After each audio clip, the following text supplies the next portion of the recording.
نحمدہ و نصلی علی رسولہ الکریم۔ ایک ساتھی کا سوال ہے کہ مجھ پر جب بھی کوئی مشکل یا پریشانی آتی ہے اور پرانے زمانے میں جب آتی تھی تو میں 100 رکعت نفل ادا کرنے کی منت مان لیتا تھا کہ یا اللہ میرا یہ کام ہو جائے، نوافل ادا کروں گا۔ یہ سلسلہ 20 سال سے چلا رہا ہے یا اور بھی کئی زیادہ سال ہو۔ اب نوافل کی تعداد اتنی زیادہ ہو چکی ہے کہ نہ تو مجھے تعداد یاد ہیں نہ میں ادا کر سکتا ہوں۔ اب میرے لیے کیا حکم ہے؟ الجواب حامداً و مسلیاً اما بعد۔ سورۃ مسئولہ کے اندر جس کام کے ہونے پر کوئی منت مانی جائے، اگر وہ کام ایسا ہو جس کا ہونا ہی مطلوب ہو، جیسے کہ منت مانتے ہوئے یوں کہا جائے اگر میرا بیٹا اس بیماری سے شفا یاب ہو گیا تو 100 رکعت نفل ادا کروں گا، تو اس صورت میں کام ہو جانے پر بعینہ ہی منت پوری کرنا واجب ہوتا ہے۔ اور اگر ایسے کام کی منت مانی جائے جس کا پورا ہونا مطلوب نہ ہو، مثلا یوں منت مانی جائے کہ اگر آئندہ شراب پی تو 100 رکعت نفل ادا کروں گا، اس صورت میں شراب پینے پر منت ماننے والے کو اختیار ہوتا ہے، چاہے تو بعینہ ہی منت پوری کرے یعنی 100 رکعت نفل ادا کرے یا قسم کا کفارہ دے دے۔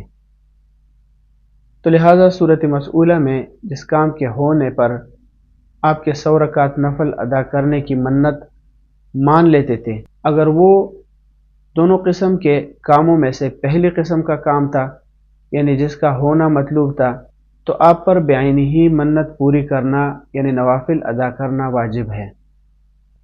اور اگر تعداد یاد نہیں ہے تو غالب گمان سے تعداد متعین کر کے نوافل ادا کرنا شروع کر دیں۔ اگر تکمیل سے پہلے ہی موت کا غالب گمان ہو جائے تو باقی نمازوں کا فدیہ ادا کرنے کی وصیت کر جائیں، جسے آپ کے تہائی ترکہ میں سے ادا کیا جائے گا۔ اور اگر دوسری قسم کا کام تھا یعنی اس کا نہ ہونا مطلوب تھا، تو اس صورت میں آپ کو اختیار ہے، نوافل ہی ادا کریں یا قسم کا کفارہ ادا کر دیں۔ قسم کا کفارہ یہ ہے کہ 10 مسکینوں کو 2 وقت کا کھانا کھلا دیں، یا 10 مسکینوں میں سے ہر ایک کو صدقہ فطر کی مقدار گندم یا اس کی قیمت دے دیں، یعنی 2.25 کلو یا اس کی رقم دے دیں، اور اگر جو دیں تو اس کا 2 گنا تقریباً 3.5 کلو دے، یا 10 فقیروں کو ایک ایک جوڑا کپڑا پہنا دے۔ اور اگر قسم توڑنے والا کوئی ایسا غریب ہے کہ نہ تو کھانا کھلا سکتا ہے نہ کپڑا دے سکتا ہے، یا چند کفارے دینے کے بعد اس کی استطاعت نہیں ہے، تو پھر ایک قسم توڑنے کا کفارہ یہ دیں کہ مسلسل 3 روزے رکھیں۔ اگر الگ الگ کر کے 3 روزے پورے کر لیے تو کفارہ ادا نہیں ہوگا۔ اگر 2 روزے رکھنے کے بعد درمیان میں کسی عذر کی وجہ سے ایک روزہ چھوٹ گیا تو اب دوبارہ 3 روزے رکھیں۔